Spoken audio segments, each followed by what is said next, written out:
oftentimes on average, a lot of teachers are actually paying out of their own pocket to pay for materials within their classrooms. In the United States, I mean, we have to talk about it, which is like school shootings. Is that something you're worried about? And that kind of just depends on the student-teacher ratios. So obviously, you're paying a little bit more at the infancy stage because you're paying at least in today's market, depending on what part of town you're in, like $30,000, $40,000 in rent.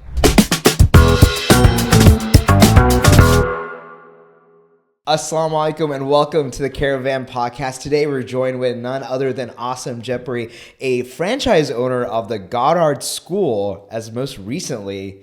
But before we jump into that, how are you doing today? Good, alhamdulillah. How are y'all doing?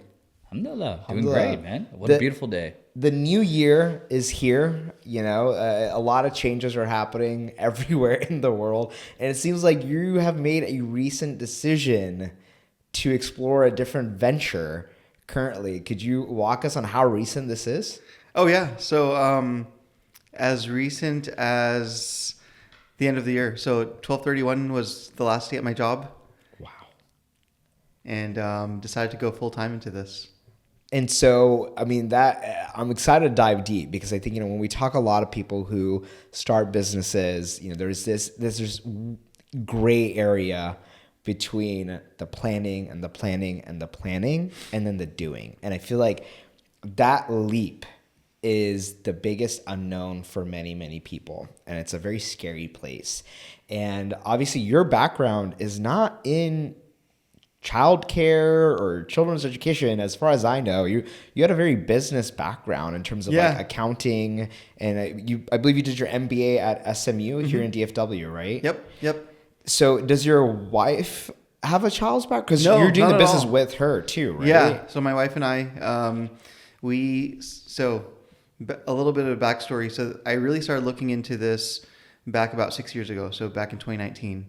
And when I first started exploring this, really at the time it was just like I was exploring all sorts of businesses, franchises, because I knew at some point that I didn't want to stay in accounting and finance for the rest of my life. I was didn't see myself doing the 9 to 5 long term, and so when I started looking into it, I had really not a lot of idea about the industry, about childcare in general, and so much so that I just, it was one of those things where it was like I looked into all sorts of industries from food and beverage. So I was really big in coffee and still am, like really, really passionate about my coffee, love my morning coffee.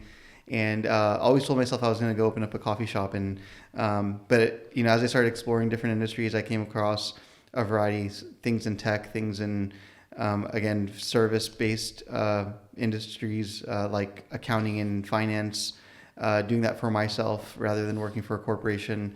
And then started looking into franchising. And within franchising, I mean, you literally, there's all sorts of franchises out there, from recruiting and staffing to accounting and finance to food and beverage, like restaurants, quick service restaurants, coffee shops. Then you think of in the education space, you have the tutoring centers, then you have childcare centers, and then everything else in between, like auto care and there's just a ton of franchises out there. There's definitely a plethora of options. And, you mentioned not working a 9 to 5, but I mean, at least I have more context on you just being a local person in the DFW area. You are very involved within the community as well, right? I think it's one element of having your 9 to 5 job, but you're also very active in terms of community involvement and worship spaces and so on and so forth. So, some would consider that's also a full-time job. You have barely any gray hairs. How are you able to... Mashallah. Like, you are working 2 jobs, right? Whether we like to define it as a job or not. How are you able to balance those two and on the same time making time to research what areas you want to invest in terms of a potential business opportunity? You should see Asim's Ramadan schedule. I don't want to. I think I followed him for a day or something like that, and I was like, oh my Lord. Oh, I remember that night. I have a hard time as an attendee. Yeah. Okay, just making sure I get to the masjid for Tarawih, and that for me is very difficult while managing my work. But you're front and center, right? Like, and that's just not even showing up, but also the responsibility that you have to leading so many people. Like, can you walk us through like a little bit of the psyche as like a very actively involved community member? Yeah, absolutely. So honestly, I will say like it being involved in the community and then still having your responsibilities at home, then having your full-time career, whether that's the job that you work or the business that you're starting. I mean, it really is a lot. But I will say, like, even myself, I could never imagine some days how I get through those days and running on a few hours of sleep. But honestly, it's the barakah that you find in that time, and Allah subhanahu wa ta'ala, He automatically puts barakah in the time when you make when your intention is to do something for His sake, and when you get involved in the community. People always say, for example, when I was on the board of INT, our terms just ended, and our president, subhanAllah, he was so accessible. He ran his own business. He has a full-time job, and then he's a president, and then he's still giving time to his family and doing all those things. And sometimes we think, man, like this guy has like 28 hours in his day. Like, it's crazy. And like anytime you call him, he's available. Any community event that you go to, he's there. Like, whether it's a fundraiser, whether it's a wedding, whether it's a janaza, whether it's masjid events. I mean, he was always there, always present.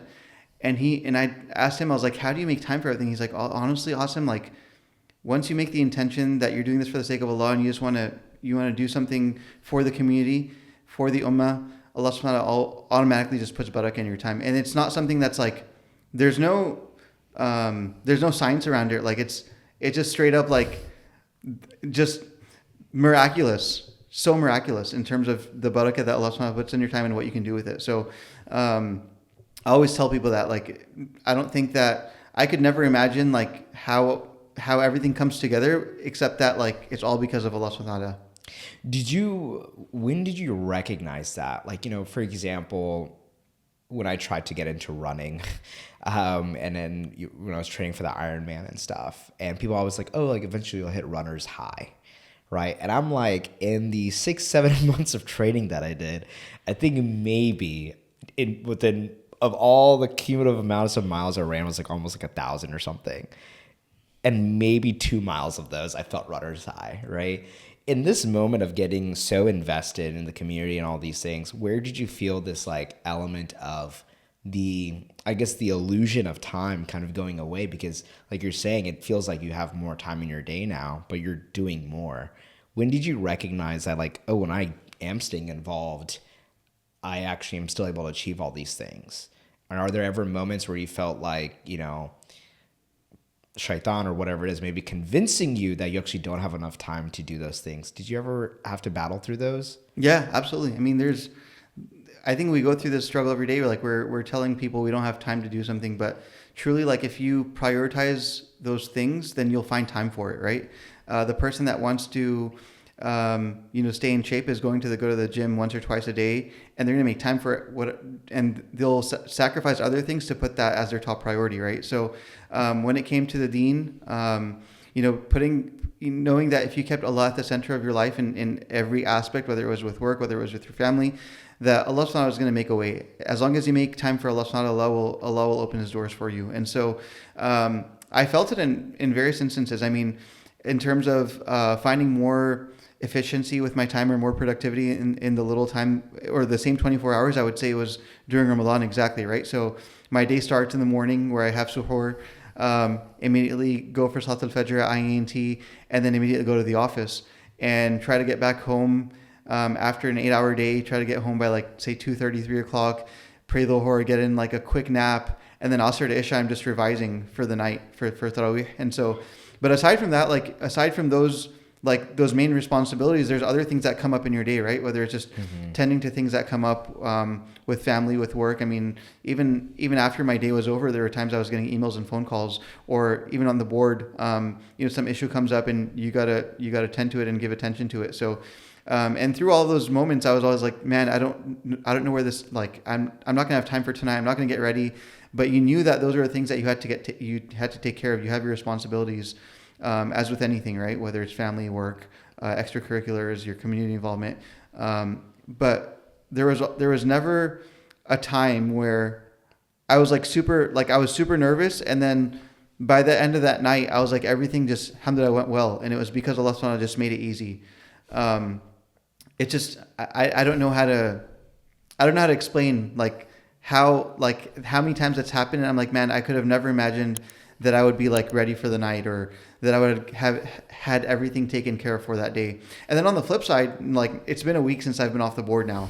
And, Tuesday nights we had meetings, and that was just like the official meeting on the calendar. But every night something would come up, and sometimes I'm staying at the masjid after Maghrib for like an hour, and it's almost Isha time, or I'm at the masjid for Isha, and I'm staying till like 10 o'clock because some urgent issue came up, or some urgent meeting came up, and we're sitting in a conference room. And this last week I haven't had those meetings, and I was thinking like, okay, now I have this extra time. What am I doing with it? Obviously now I've spent that time like focusing on my business, even during the evenings, like taking care of emails, taking care of things for the next day, getting through my to-do list. But I think all that to say, like, when I was getting off the board, like, I was thinking, how am I going to fill that time? But automatically there's always responsibilities there. But I genuinely felt like during those times where you're involved in community service, like, that additional time that you're spending towards everything, you still are able to manage everything else, and it's because of that barakah. That's incredible. I mean, I think for a lot of people, figuring out the opportunity is one thing, and then maintaining that opportunity is another. What kind of led you to your decision in terms of, stepping away from, this community role as intensely as it is? Because I think sometimes people get into this mindset of like always being in those roles. What was that transition like for you going right now in terms of like mentally being like, okay, I think I'm ready to pass the baton on to somebody else? It's tough. I mean, I think about it a few different ways, but number one, it's like, I now appreciate, after having served on the board for the last 3 years, I can now appreciate these masjid uncles, right? Like the stereotypical masjid uncle that's been part of the masjid for the last 20 years, that continues serving on the board, that wants to keep coming back, doesn't want to let go of their seat. Because at some point, like, once you've served, you tend to instill this love of what you're doing, and you want to just continue serving for the sake of Allah.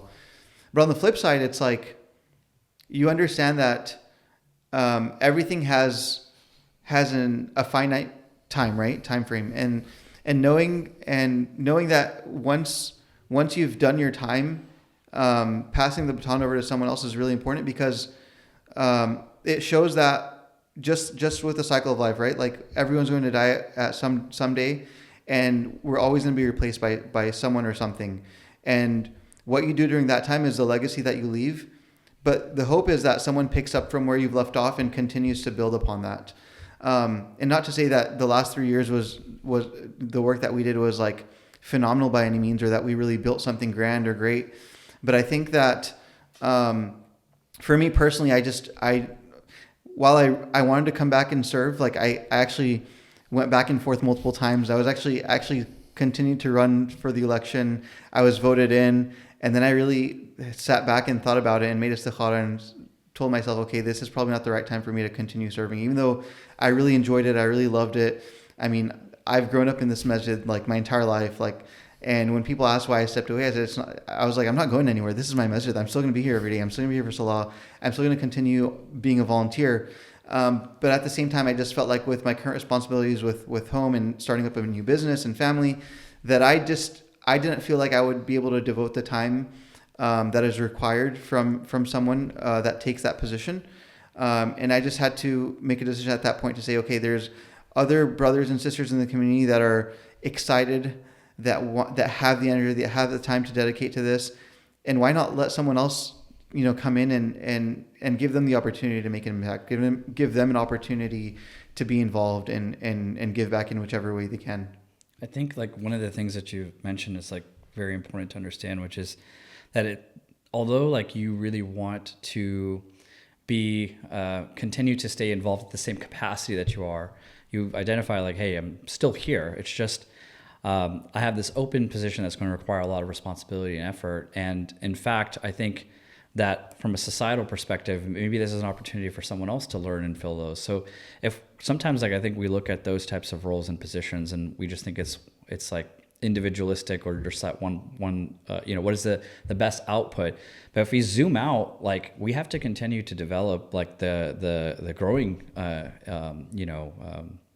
community, right? Like there are kids that can be in some of these leadership positions and continue to grow. And then I think it's a really realistic way to like assess like this role is going to take a lot of capacity, and I'm going to do what I can as a volunteer, but like it really makes sense for someone else to kind of come in and step in, and I think that's a sign of leadership, honestly. And as long as I've known you, that's all you've really been. So alhamdulillah. So I mean, that's you basically have been doing a lot of community-based activities. You've been very involved in a lot of different things, and mashallah, like your family's always been known as that as well. You've always kind of had like these like the makings of the framework of like leadership, right? And now you kind of were in a corporate position where you were, I would assume, in a very good spot and place to be, alhamdulillah. And then you're like, okay, this isn't enough. This can't be everything, right? I want to kind of do something. I guess the Maimon was speaking to you. Definitely the Maimon mindset. Yeah, for sure. But like, walk us through that a little bit, right? Like, that's such a big, and you're like right there right now. Like literally last week, you quit your job and now you started full time. So like, it's like, walk us through the psychology around what was the decisions that led you to make that call. Like what was your process like around like evaluating it, like from a Islamic standpoint, like from a framework of decision, and then also even from like a more tangible, like how did you analyze it? You have a finance and analytical background, so I would love to kind of hear about that journey as well. Yeah, sure. So really for me, like growing up, I grew up around entrepreneurs, right? So my dad, my uncles, my cousins, family friends. I mean, we grew up around families that were generally business owners. And I mean, aside from, doctors, engineers, lawyers, and everything else in between. But growing up around businessmen, especially my dad, my uncles, my cousins, other family members, I always had this goal in the back of my mind that someday at some point in time, I want to be a business owner and I want to work for myself and be self-employed and take that path. But at the same time, I always told myself that I was going to wait for the right opportunity, or what I thought would be the right opportunity. And through my journey in working for corporate America and doing a few other small, I guess, side hustles, maybe side hustles you can call them, or career transitions that I thought would turn into business opportunities. Yeah. I always told myself that I was going to try a variety of things and not get stuck in one place. Number one, to be able to expand my skill set and be just like very versatile and try to just be well-rounded. But number two, it's one of those things that's like, if you never try, or if you never seek something, you're never going to know like what is on the other side of it. Right. So I always told myself I'm going to continue trying something different if I don't enjoy what I'm currently doing, and then just going to wait until something sticks. And if it doesn't stick, then go out and try something else. And so, I think when people look at my resume, even when I went applying for jobs, like I had a lot of, not by design, but I did have a lot of jobs in my 12 or so year career up till now. And I always tell people it was never by design, it was never the intent. And but subhanAllah, through every experience, I learned so much. I expanded my skill set. I took on a new challenge. I learned a new skill. I learned in most recently in my last role, like a lot about managing people because I led a team. And so I think every experience up till now has gotten me to that point where I was like, okay, I think I'm ready to do this. Going back, sometimes I think, okay, I wish I could have done this 10 years ago or right when I got out of college. But the truth is, like, we believe, obviously I truly believe that if you believe you can do something, you can do it. But at the same time, Allah subhanahu wa ta'ala is in control, and we have to tell ourselves or remind ourselves of that, is, no matter what we strive towards, We can do all that we want towards working towards those goals. But at the end of the day, if Allah subhanahu doesn't ordain it for you or doesn't want it for you, then it's not going to happen. And so you just have to keep trying. You just have to keep making dua. You just have to keep seeking out those opportunities. And then once Allah subhanahu knows that is where He wants you to be, is where He'll put you. Simply put, I think. So what was like about this particular opportunity that was so unique and different compared to the other ones that you were feeling? Because I remember talking to you like 8 years ago about starting a coffee shop, and you were very close to doing it. I remember this. I mean, that craze, I mean, it's just been an upward trajectory since then. And I know you feel sometimes that maybe that might have been a missed opportunity. It has to go back to like, maybe it wasn't ordained for me, maybe it wasn't meant for me. But like, what made you say no to that and then yes to this? I want to add in, when I like got to know you better 2 years ago, you're like talking about a coffee shop as well. So yeah, he's talking about a coffee shop a lot. Yeah. Hey, and it's still possible. I may Still listen to possible. one day. Yeah. Yeah. You're gonna get the kids started early at Goddard.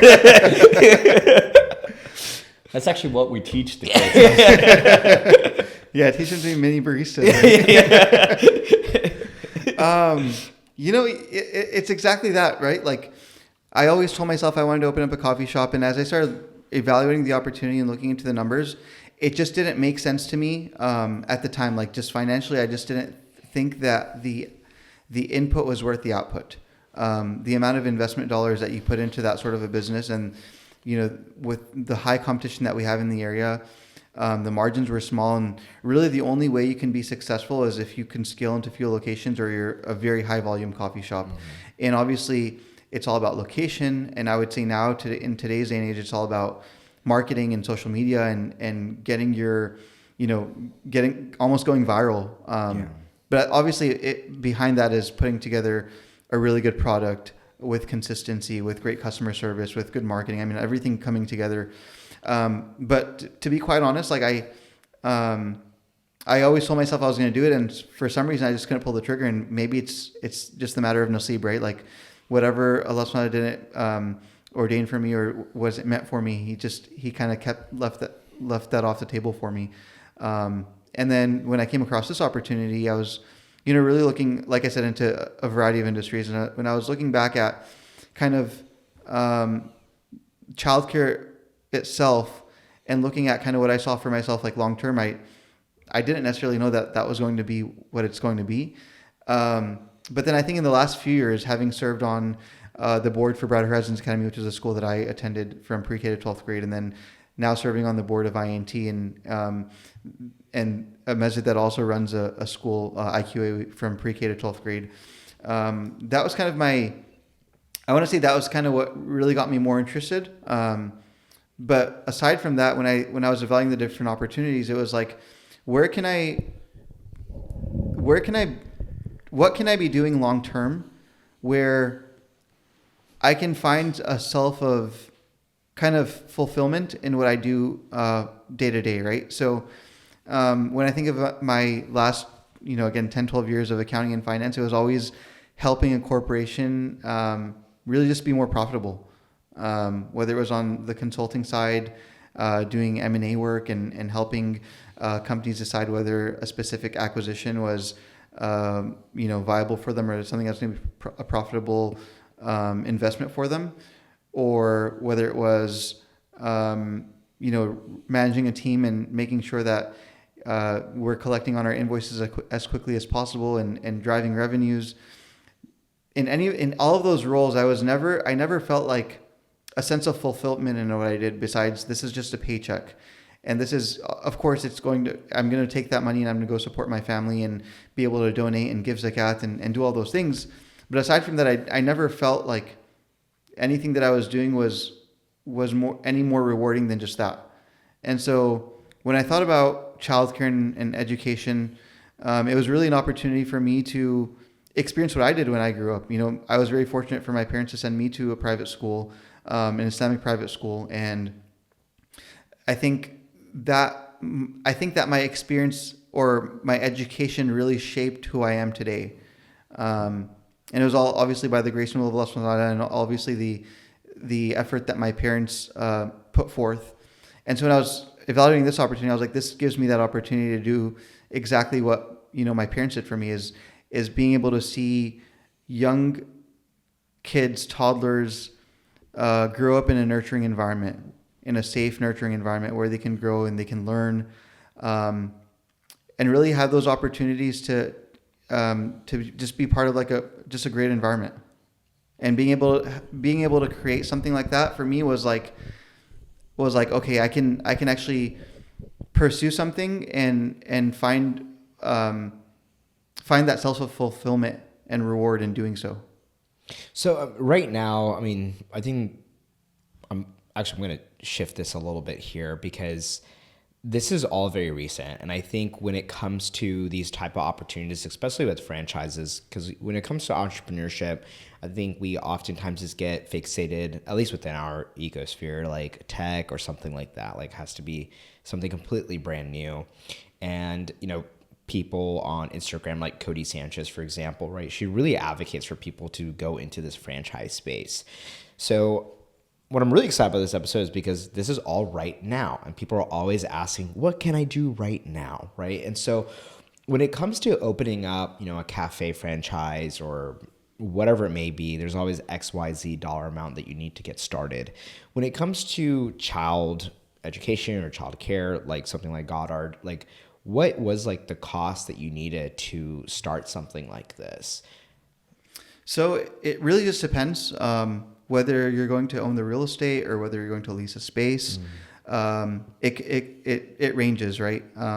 From as little as a couple $100,000 to several $1 million. So it just really depends on the real estate being the first. The factor. Real estate being a factor, or if you're going to lease something, it depends on the size of the school. I mean, there's so many factors that, but there are. And then there's obviously all sorts of other childcare businesses where you can even start from your home. There's a lot of opportunities out there. So I guess the answer to that question is like, it really just depends. So for you, I mean, you're coming in with multiple hats. I think foundationally you're coming with a very strong like mathematical mindset, right? Of like the numbers and accounting side of things. And now when you're looking at property, right? Like the real estate, and even, I mean, DFW is a massive metropolitan area. What made you, like, what was the mindset on how you decided on what city that you wanted to target in the DFW Metroplex? Are there multiple Goddard locations here in Dallas, in the Dallas area? Yeah, so there's about 26 Goddard schools in the DFW area, and then we're number 27. And so as I was evaluating the different opportunities within the Metroplex, I noticed that most of the Goddard schools are in the far suburbs on the north and the west and the east side, but really nothing like super close to the Dallas area. There's one that just opened up in Dallas, but before that there was nothing like close to kind of the heart of Dallas. And so number one, I wanted to be, I mean, for me, location was obviously, well, for any franchise business, location is everything. But for me, it was where can I establish a school where, number one, I felt like I knew the community really well. I think that was really important for me to bring this to a community that I either grew up in or was very familiar with. But number two, as I was looking specifically in the Garland area where the school is going to be located, there weren't many like really good quality premium childcare centers in the area. And so when I came across the site a few years back, I was like, this is where it needs to be. And was that like a leasing term that you took on, or was it like purchasing the property? What was that? Yeah, so we bought the land. Oh, wow. Yeah, we bought the land and developed it. That's a big investment to make. It is. What was what's the pro con list between that and what gave you the confidence to be like, yeah, this is it, let's go all in? So, sorry, say that again. Yeah. So pretty much like, I feel like when you're making these like big investments, right? I think inherently people have like, okay, let's just put our, toes in the water. So let's like get a short-term lease or a rental, try it out. If it happens, then we can go all in and get like the property and buy in, right? From what you're saying, it sounds like, no, we're going to get the property, we're going to buy it, we're going to develop, for me, that sounds like all in, Right. What was the mindset on making that decision versus going renting or leasing per se? So of course, I mean, this was, and when I first started looking to this, I didn't know it was going to be like this long of a process. I mean, like I said, I started looking to this back in 2019, and here we are at the beginning of 2026, and inshallah, we're opening in about a month. But when we first saw the site, it was just bare land. And when was this? What year? This was back in 2023. Okay. Maybe late 2022. I don't remember exactly the date off the top of my mind right now, but it was either 2022 or 2023. It's probably 2023. So you bought the land then? Bought the land then. And did you buy it all in cash? Did you raise funds? Like, what was the process like? Yeah, we raised funds. Okay. Yeah, so we raised funds, and it was mostly family. So we raised funds for it and just put it under contract, and we said, okay, we feel like this is a good site for it, and purchase the land, and we said, hey, if God forbid, like, we don't end up developing, the school here, inshallah, the land will appreciate in value with other developments coming in the area. So it was kind of strategic in the sense that we looked at the land and we saw that, this area was growing. There's going to be more development. And inshallah, I mean, if things were to go well, we'll go ahead and build it. If not, then, I mean, it's something that the land will hopefully carry its value. Even if it doesn't appreciate, hopefully it won't depreciate. At least we can, if we decide we don't want to, we always sell it. Some lessons learned. Yep. Well, there's a couple of different structures that you can have, right? Like, so if you're going to rent out or lease a space, that's obviously like less risk on one portion of the business. But what I've also seen done is like someone will try to go raise money to just purchase the land, which is a different risk profile, different type of investor. One entity will purchase that, and then they will have like their syndicate manage that, and then it's agnostic to what business rents it out, unless if they hook up soon enough and they can get some credits to like build it out. Then the other one comes in and is like, hey, like we want to rent and lease this. So it might be like the same one or two people facilitating it, but it's different set of investors for different set of risk profiles, if you may, because running a education business is completely different than owning real estate, right? Yeah. So yeah, I was curious, was that like a structure that you guys looked at, or it was just kind of like, hey, all in, we're just gonna put everything all together, because it's family. So I feel like it's a little bit if you have good relations with your family, it's a little bit easier, right? Yeah, absolutely. I mean, alhamdulillah, when we looked at it, it was like what we saw before I even looked at developing the land myself and going out and purchasing, I did look into leasing options. And it seemed like just because of how crazy the real estate market in DFW is today, is like if you were to go out and just rent a space, especially for the size that we were looking at, it was going to be extremely costly. And down the road, the benefit of... How much space were you looking for, and how much, like, what is costly? I mean, you're paying several... I mean, so if we're looking at like maybe 10,000 square feet, the size of the school with 10 classrooms, you're paying at least in today's market, depending on what part of town you're in, like $30,000-$40,000 in rent per month. Wow. Yeah. And so I think that's just because the market in DFW is extremely hot. I mean, finding existing centers for that use they're limited, and the ones that are out there, they're just charging a premium. Because they are in like really like good parts of town, like very centrally located off of a highway or main intersection. So those options were few and far between, and they were very expensive. And so, and then the risk of that is if you rent a space and your business kicks off. I mean, specifically within like childcare, it's not something that can easily relocate, because your business is built off of you being in that specific trade area, right? So your families that are coming to your school are the people that probably live within a few miles. And so the disadvantage for me that I thought was if I was going to go rent a building today, and 3 years later my business kicks off and it's doing really well, and my lease is coming up on renewal, then my landlord might come and say, hey, like I want twice as much as you were paying 3 years ago or 5 years ago, or whatever that lease term was like. At that point, then the economics just don't make sense anymore, because it's like... you built up all this time to build up that community, and then you have to get up and go. Yeah, So and you just don't want to difficult. be held hostage by a landlord that's going to demand that much or not. And be you willing don't to really sell want it. to price out a child that started there because random. Yeah, shows, or price absolutely. out You a can't. family, right? You just can't raise tuition like that dramatically because at the end of the day, like you want it to still be number one affordable, and you don't want to hold a family hostage. Yeah. To say, hey, like now my rent's gone up twice as much, so we're going to double your tuition. So for you guys specifically, like there's clearly a minimum years of like where that inflection point made sense. Like 3 years was clearly too short, but like it was enough of like a timeline commitment that you were like, hey, it just makes sense to go purchase and buy this land so that we can go build out. What was that time horizon like? Like how far committed do you think you are for this facility? Or is this just like, hey, this is like 30 years from now, 40 years? Yeah, absolutely. It's a long-term investment. I mean, as you're looking at any business, I think you have to be able to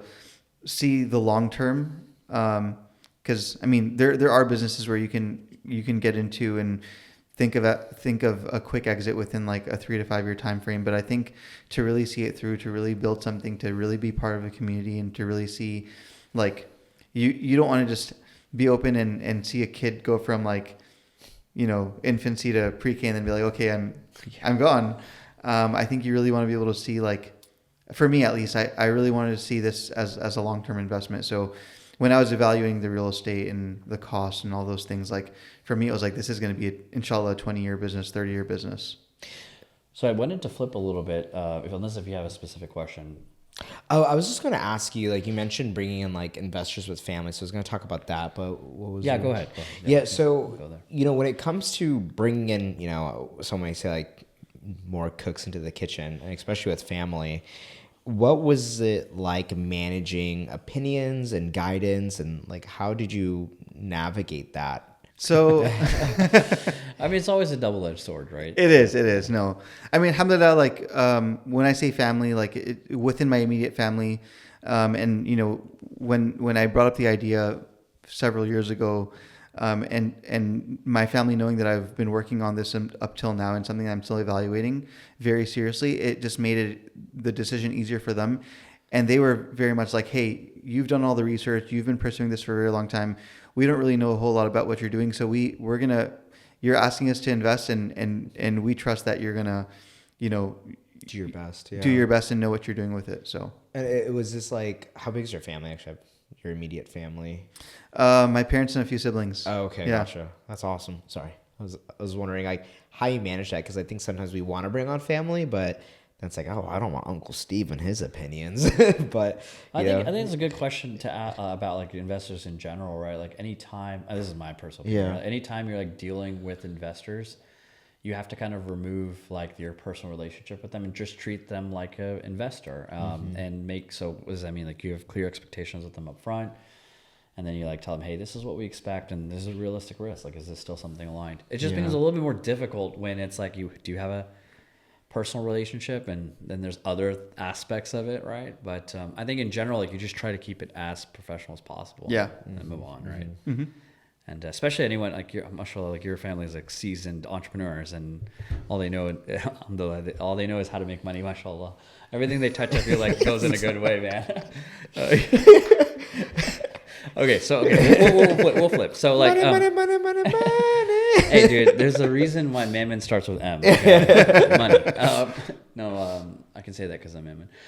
So like, let's move a little bit more from like the land lease and like the renting and like the decision around there into like really more about like franchising and the decisions about why you chose this particular franchise like brand, and as well as like for other maybe potential people that want to open up a franchise, like what, not just in this space, but like in other spaces, like why did you choose a franchise versus like going and doing your own thing, and then what was really special about this? Like what was the variable sets to make the decision of like, hey, yeah, this is the brand that I want to associate myself with? Sure. Yeah. So when I started looking into childcare, there's several franchises out there, and there's obviously several independently owned childcare centers across the nation. And so, as I started looking to the different brands, the Goddard School really stuck out to me. Number one, because they had a really strong presence around the country. So they have over 650 schools nationwide across 37 states.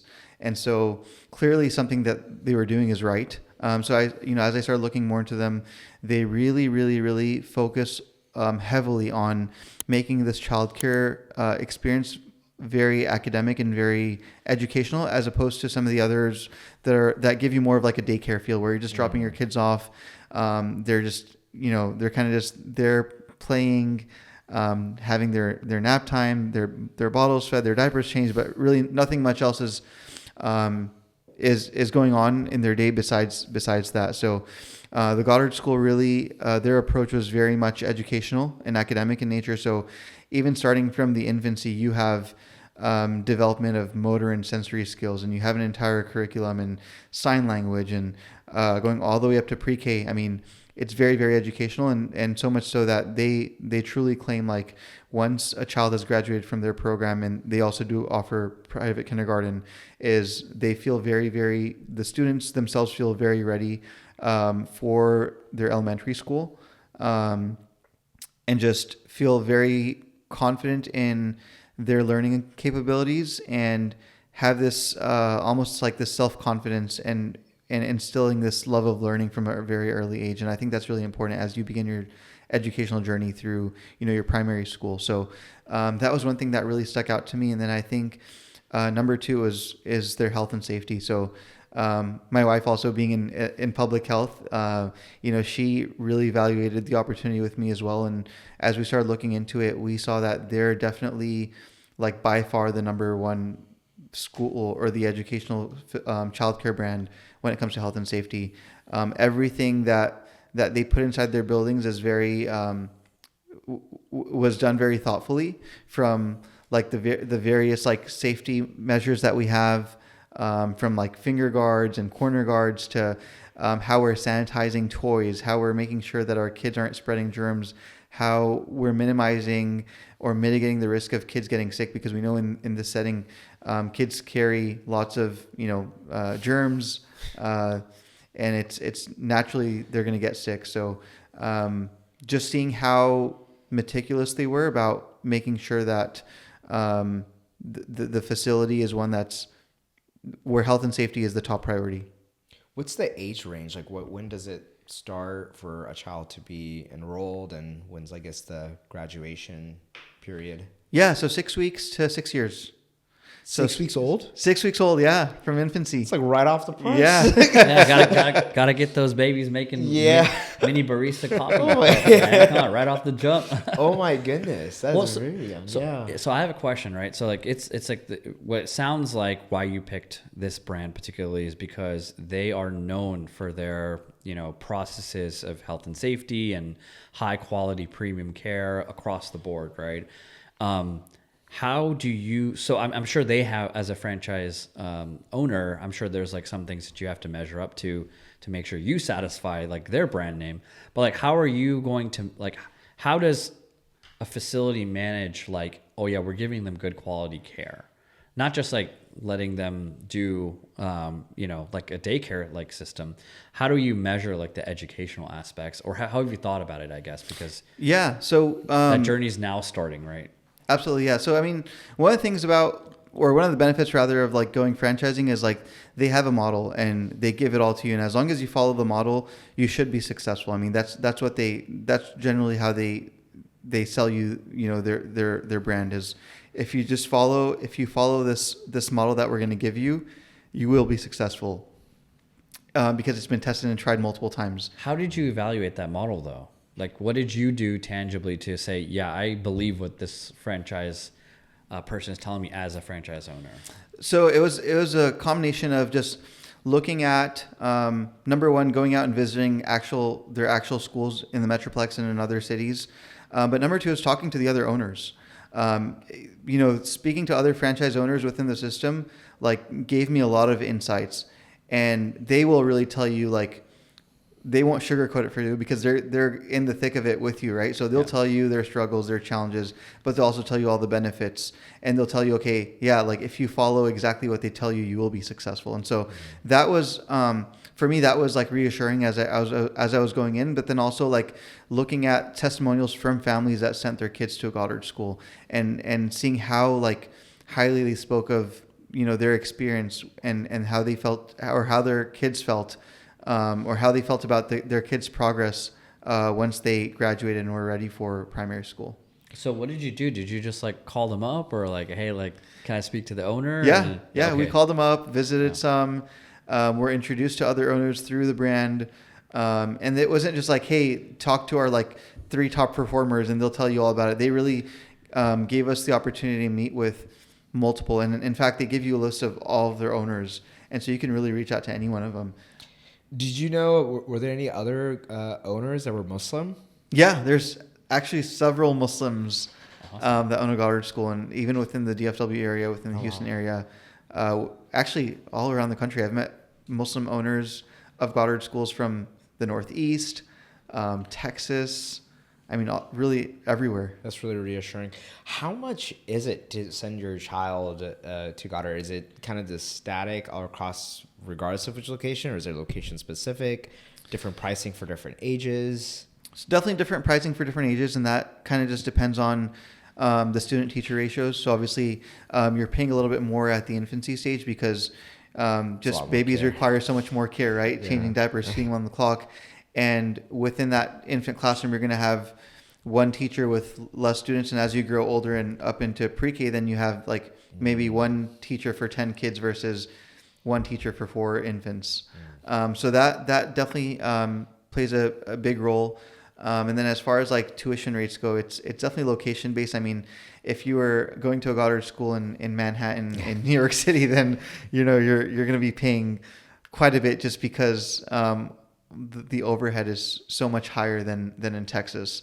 So those rates can vary. But I will say, like, we are very competitive in the market, and you won't find a Goddard school being outpriced by, you know, another school in the neighboring area. They're going to be pretty comparable because obviously at the end of the day, like, it has to make sense for obviously families, and it needs to be generally affordable. Well, like, so alhamdulillah, I have almost a 3-year-old, and then I have another one on the way. So like, let's say, inshallah. So let's say like a 6-week-year-old and then a 3-year-old. Like, what does that look like? What's the damage? Okay, so here per month. Yeah, what's the Netflix subscription? Here's what's the Netflix subscription. No, so here, let me back this up. I have one of my friends, really close friends. He literally tells me he pays more in childcare services than he does in mortgage. Yeah, I've heard that even from I'm like, and I was like, what's your interest rate? No, but like I was like, so like it's one of the most major expenses that you have. Right. Is like, how am I going to give good quality care and education for them? So yeah, I'm curious. Like, I don't know if you have like your chart handy or memorized, but like I'm curious, like what is like the average like in DFW? Yeah, like specifically for your location, like what is like the average per family that like a family joins your location? Like, what is the price of that? If that, I guess. Yeah. So I mean, for preschoolers, I would say the average within the DFW area is probably like somewhere around $1,400 a month.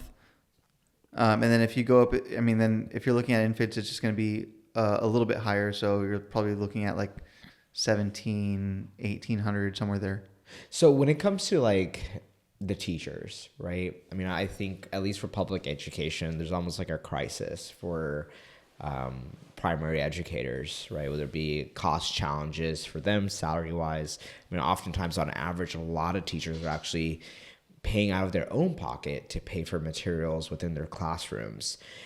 Have you seen a transition, more of educators wanting to go a bit more in the private sector? What's like the vetting process like is for them, and what's the pay like for them compared to like public education? So I would say within the childcare space, it's a little different than what you would see in the traditional kind of education space, whether it's in the ISDs or other private schools. But I would say like part of why families might consider like childcare being, call it like a big expense is primarily because we want to make sure that we are, number one, paying our teachers well and that they're able to provide for their families when they go home, because they're taking a big role of literally upbringing someone else's children, right? So it's really important that they're compensated so that they can live comfortably and be able to support their families. But at the same time, it's to really cover all those other costs that come with it, like your overhead expenses, food, and everything else that goes into putting together a school. When it comes to like food, right? Like, you know, I went to public school, and like cafeteria is always sourced out to like contractors like, you know, Cisco and so on and so forth. And so how do you guys go about food? Like, is it halal food? Like, do you have that jurisdiction to do those things? Like, yeah, absolutely. yeah. We can provide halal food. I mean, we're very, very accommodating to food allergies, dietary restrictions based off of religion. He has an allergy as well. Yeah, Really? I have an allergy. How are you broken? Peanuts. Really? It's bad. The thing is, he does stuff on purpose. You just like attention. I love the attention. That's what you want to lead Daro week. Why else do you think I'm on this podcast today? Yeah, where's your wife? Well, actually, let's talk about your business partner. So your wife is in on this too. Yeah. I mean, marriage is one relationship, business is another. How did you guys like decide on doing it together? If it made sense, you know, for the business, if it made sense for your marriage, like that's a lot of time together. It is. And so, I mean, there's a few ways to look at it, right? Number one, it's, you know, with any business, right? Where really any organization and even marriage, right? If you look at marriage, it's always a partnership, and no one person can take credit for all the success. Like, any business is not successful by just one person. It takes a team. When you think about raising a family or building a school, or especially a school with a ton of kids, you're literally building a village, and it takes a village to successfully raise like not only a family, but also like to raise this one child. That takes a village, right? Yeah. So when you think of any business, it really takes a village and it takes a team. So when we evaluate this opportunity together, it was like, okay, we can really complement each other. Like, there are certain strengths that she brings to the table. There's certain strengths that I have. And we're able to bring that together as like a very effective team and work together. And so, like I mentioned, like health and safety was Samarina's thing, right? Mm-hmm. She's worked for the CDC for the last 6 years of her career, is really passionate about health and safety, and wants to make sure that she creates an environment that is healthy and safe for kids. And for me, it was with my experience within accounting and finance, making sure that we can effectively manage everything, whether it was, you know, taking care of, you know, paying the bills and, you know, budgeting, payroll, just making sure we were able to optimize, you know, our costs and be able to run the business efficiently. What is like the minimum amount of kids you need to be like enrolled, or families enrolled to, like, what was like the safe number where you're like, okay, if we can just get this many people signed on, we'll be fine? Sure. I'd say about somewhere around like 50 or 60 students. Okay. Yeah. What's been like before you were like signing, you know, the papers on making this leap, what was like the biggest worry on making this venture? I think the biggest worry is always like, am I going to break even? Am I going to turn a profit? Am I going to be able to keep the lights on and pay the bills? I mean, I think that's with any startup, right? Like, starting up something like fresh and new, that's always the biggest concern. It's like, am I going to be able to make payroll? Am I going to be able to pay my bills? Am I going to be able to continue supporting the family, especially leaving, you know, your 9-to-5 job where you're making a really comfortable salary, The pacifier. Yeah. So I think that's always the biggest worry. What gave you the confidence that you're like, okay, I think this will pan out? Is it just like your awareness and involvement in the community, being in those areas and knowing what like people need in that space, or was it something more? He's like, I'll tell you in 6 months. Yeah. I'll tell you in like 6 months. I just started. Inshallah, in 1 month. Inshallah. No, inshallah. Opening day. Well, I mean, related to that question a little bit, right? To get so like I've seen other folks do this where they'll like survey areas or like find ways to qualify. They'll open up like, some marketing channels to do some validations of like, is there actual demand there for that target demographic? How did you do that? That might have maybe given you a little bit more confidence to make that leap.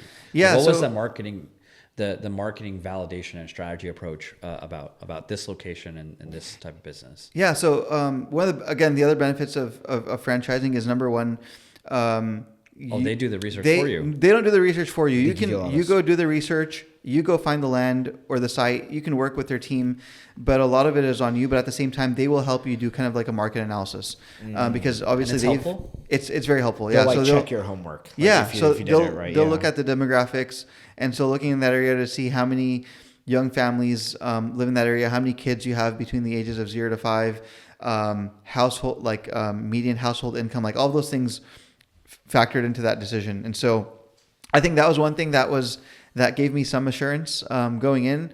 But then at the end of the day, I mean, it's, the research can be there, but it's always the X factor, the unknown. There's right? always the unknown. Yeah. There's always the unknown. And there's always, I mean, when we started developing this, I mean, there was maybe one other brand name competitor in the area. I mean, there's a lot of other mom and pop schools, and then 2 years later we found out there's another one coming up right next to us. And so some of those things, like you said, are the X factor. I mean, you can do all of your research, but at the end of the day, like, there's so many other variables that you can't control, and then ultimately you do your work, and then you trust, you put your trust in Allah subhanahu wa ta'ala to make it successful. So when it comes to like the affordability of this, right, are there, I think when people hear the price tag, it might be out of reach, but are there like, elements of benefits that people can get, whether it be from the government and to get their kids into these spaces that people don't know about that might be worth highlighting or sharing? Yeah, absolutely. So within the state of Texas, there's certain grants that you can apply for. There's childcare assistance opportunities.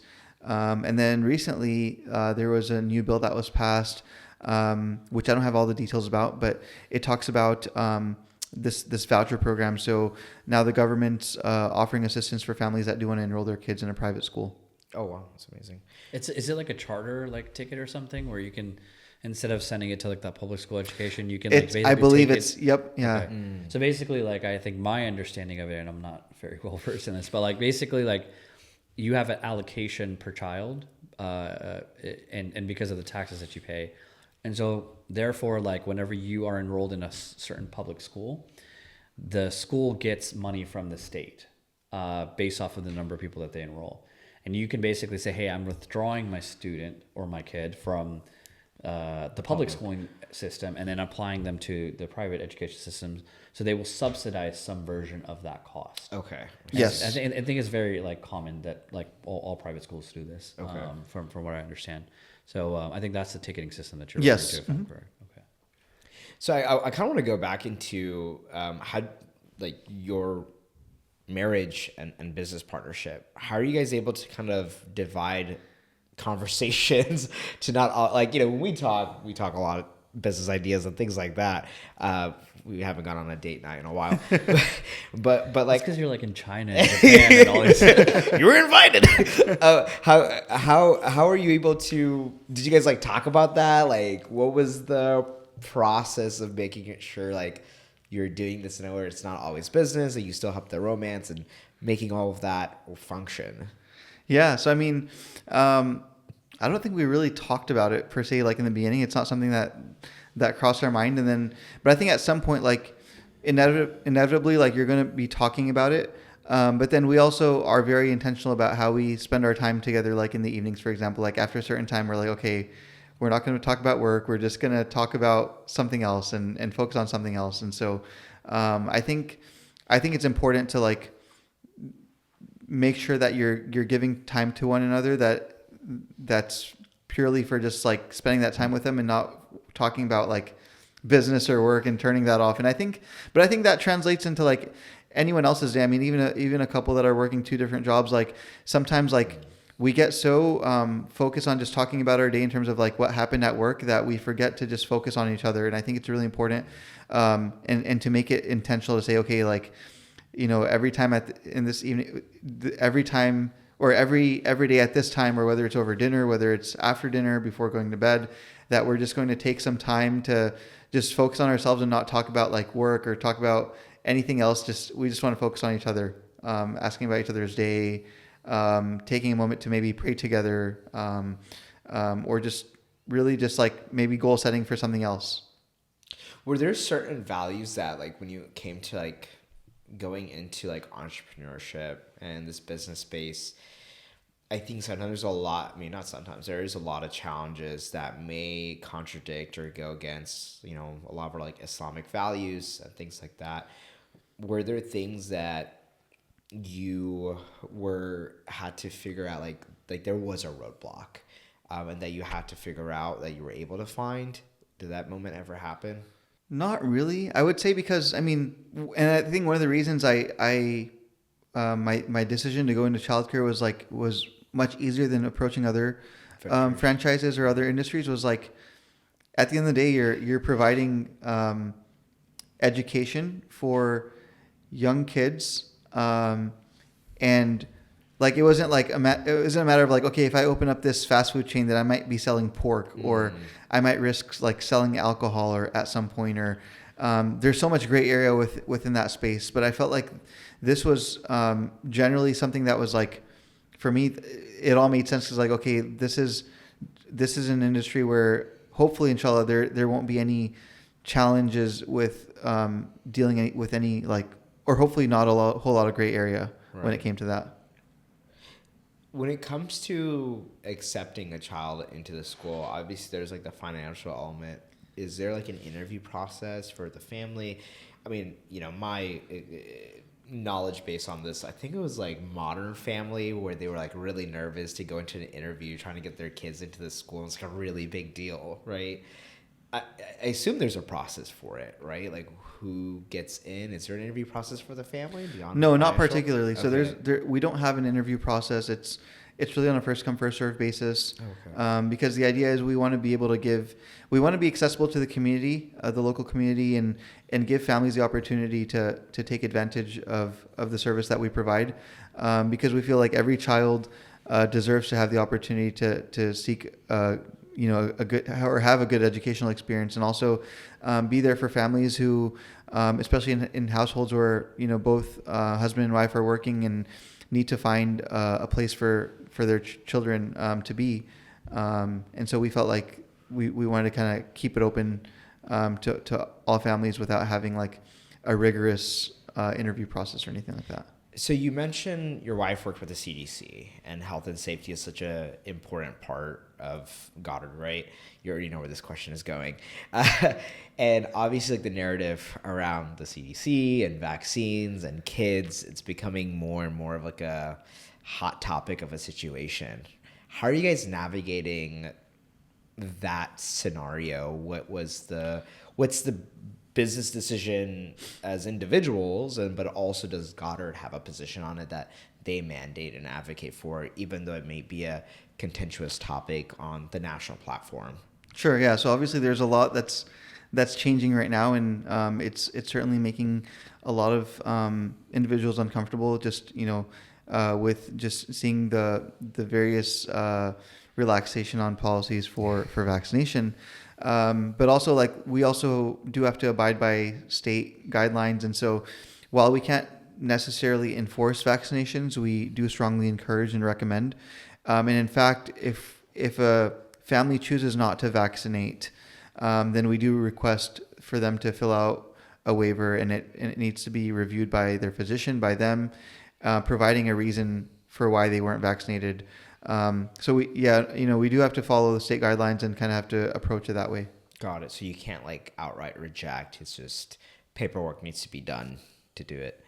Has there been pause with parents with that though? Like those who do vaccinate and those who don't, like, have you noticed dialogues within families that are like, because I feel like that can be very challenging space to mediate, because it's one thing if it's your health, but if it's like your child, I mean, again, I'm a single guy here without kids. Like, I imagine it's like 10 times more important feeling than like your child's safety, right? Yeah. Especially because you Well, will usually be it's there. the non-vaccinated kid you have to worry about. Yeah. Yeah, that's usually. true. Yeah. Okay. That's Know, fair. And like, yeah, I mean, I don't want to get into my whole thoughts on vaccinations right now, but like in general, like there's definitely like value for a lot of there's definitely like value for a lot of these vaccinations, and there's like proven science to support a lot of them. So I think it becomes more about like, does the kid that's already vaccinated, they're not really going to necessarily see the impact, but like the kid that isn't vaccinated for those types of things, it's really more of a question of, are you willing? Yeah. And so usually like they'll go to non-vaccinated places in general. Like even like if like for example, our pediatrician for our daughters, like they require us to have like certain levels of vaccination, and then they outright like first interview they're like, if you say no, you have to go somewhere else. Yeah. Now there's reasons for that, which I can get into, which is they get paid for every vaccination that they give us. So there's an incentive structure around vaccinations for sure. Yeah. Because so like for their facility, I looked into this, don't ask why. Like basically like if they have like above 95% vaccinations for all their patients, they get an extra bonus or stipend.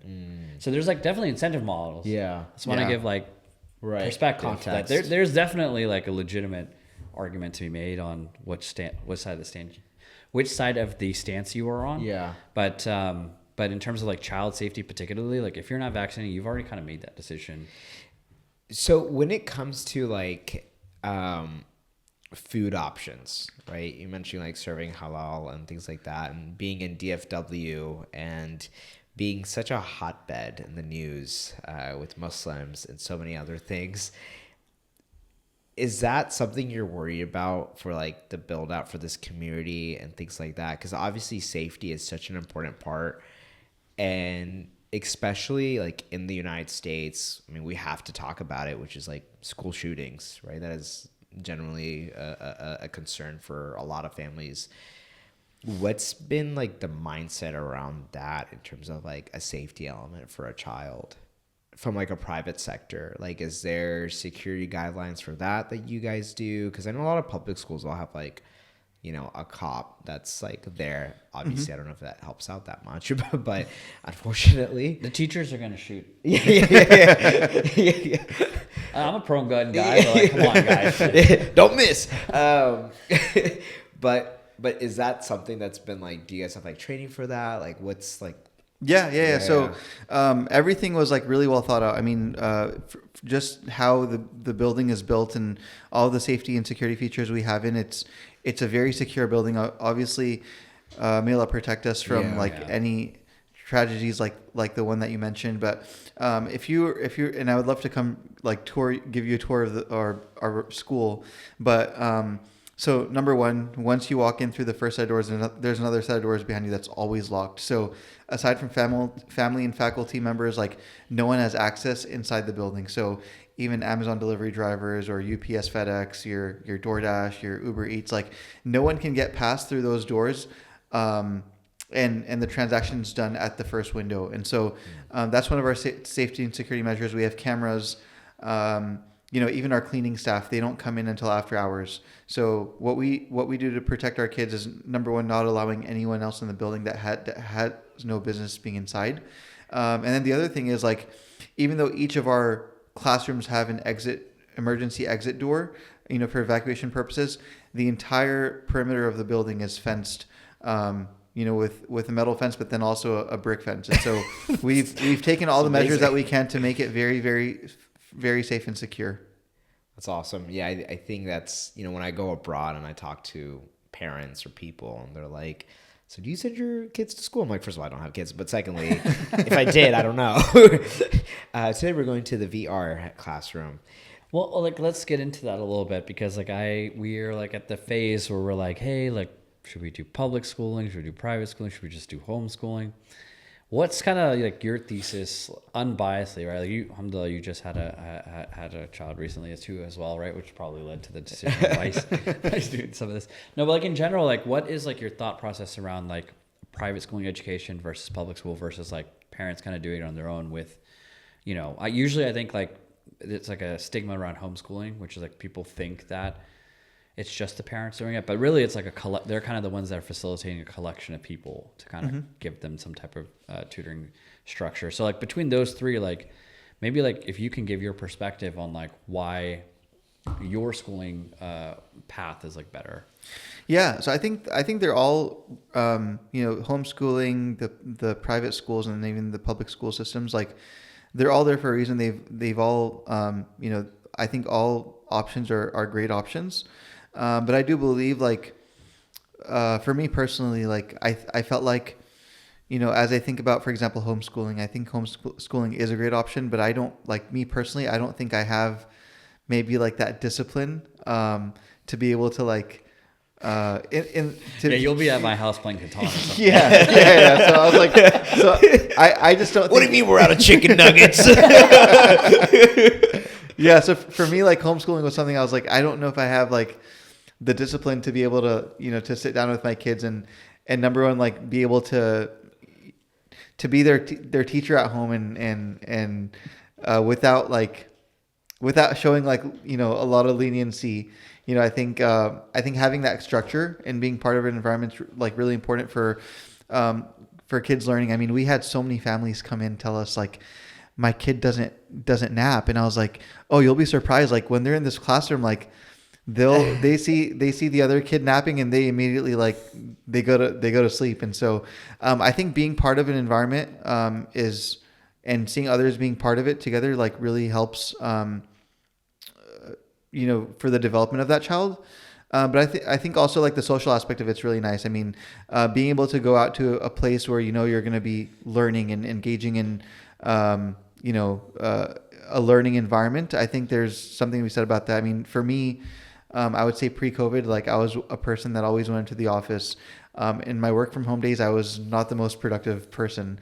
And even today, like, as there's days where I work from home and I felt like I didn't get as much done that I would have as if I were in the office. But I think for me the social aspect was big too. So I think when I think for schooling it's the same mindset, right? There's people that will be very productive and be able to get their work done at home, and then there's others that are just like for the life of them they couldn't just be as productive. And so I think being part of an environment really helps.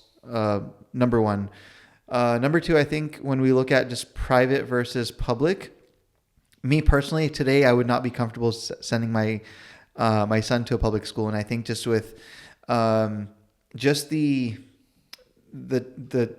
shift that's occurred over the last several years in the education policy, in certain liberal ideas that I'd want to protect my kids from, I think is something that I hesitate when I think about the public school system.